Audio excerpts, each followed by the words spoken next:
And in the Western world, a lot of women want to believe that they're free. And they want to show off that they're free and they can do whatever they want. And that might look that way. As you work, you travel, you marry, you don't marry, you have children, you don't have children, you can choose. You know that. But the freedom inside is not there yet. So we are freeing ourselves out there, but the freedom inside is the one that is missing. And that's when we need to go to those pains and those hurts. That's when you really free yourself. You free yourself from the insecurities. You free yourself from the fear of showing and stepping in your real power. That's what this is about. To free that power internally that has been repressed unconsciously. So even if your external life looks like you are free and you can choose, now you have to look inside and you have to look at, okay, my unconscious beliefs, my insecurities, my hurts, my pains, when I feel hurt, when I take something personally, when I feel a man is controlling me, or a man is trying to tell me what to do, or a man is pushing me down, or a man is this. When you see those dynamics, you just need to acknowledge it and look into yourself and see if is it really the man that is doing that? Or is it something in me that is making me feel like he is doing it to me? And that's where the difference comes, when you are doing healing work or you're not doing healing work. So if you're not doing healing work, then you will always be reacting to every single man as the same thing. And you're going to feel like they are trying to do this, they're trying to that, they're trying to do the other, they are there. And then you're still a victim there. So then we still remain the victim. Women have been victims, yes. Literally victims of all kind of stuff in the world for history and history and history. That's where the pain and hurt is. Mainly, I can tell you that the main thing for women in general is that pain, that wound, that hurt of all these generations of being treated that way.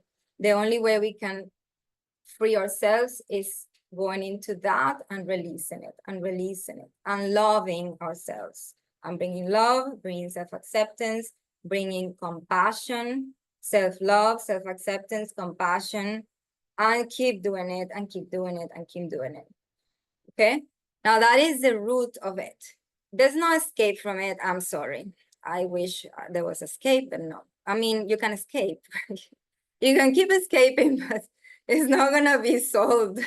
But if you want to solve it, if you want to feel standing in your power, you want to feel free to express yourself, to say what you want to say, feel like you don't need to be asking for permission or finding validation from others, or mainly from men, because we also have been trained to find our value through a man's eye. Whether that is a partner, a boss, a father, a brother, a whoever, we have been trained, it's a training, to see our value through a man's eyes.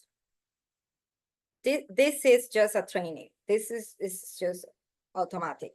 So if a man doesn't value me, oh my God, I'm not valued. And we go to the example I just said about the man owning the woman, and you can see it clearly. That's the value that that woman has, is what the man is paying for that woman to be the wife.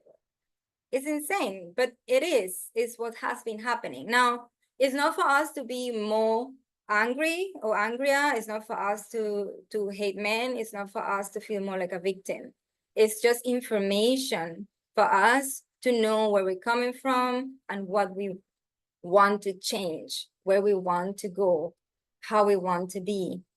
So the idea of all this healing work and acknowledgement is to free yourself, stand in your power, and remember that you are also free. And you can work in harmony with men. You can work in harmony with men. We don't have to keep fighting how we have been doing for so long. And right now, there's even more fights against women and men. And social media and mainstream media doesn't help either. So if you want to improve your relationships, your personal relationships with those men around you, with those women around you as well, because it's with everybody, you are going to be benefited by just clearing those insecurities, knowing your authentic self, embodying your authentic self, not improving, developing and cultivating your self-love, your self-value, your self-respect by knowing yourself, by getting to know yourself. Knowing yourself is power as well. So knowing yourself equals power. That's your power. There's many different things that take you and connects you with your power.